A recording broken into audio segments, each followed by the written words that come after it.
Hello everybody, welcome back. Today as well we have got you another video. In this video I'll show you how you can block calls on Facebook.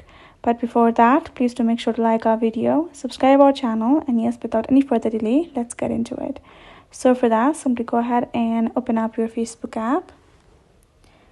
Then from over here, go ahead, tap on this message icon on top right corner.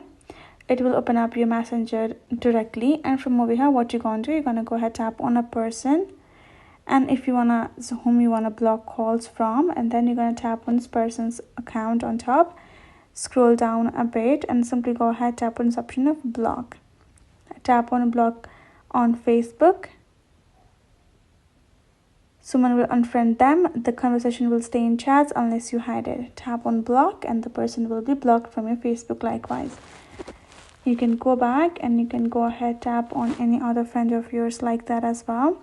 Tap on their account, tap on their information on top, scroll a bit and then tap on this option of block.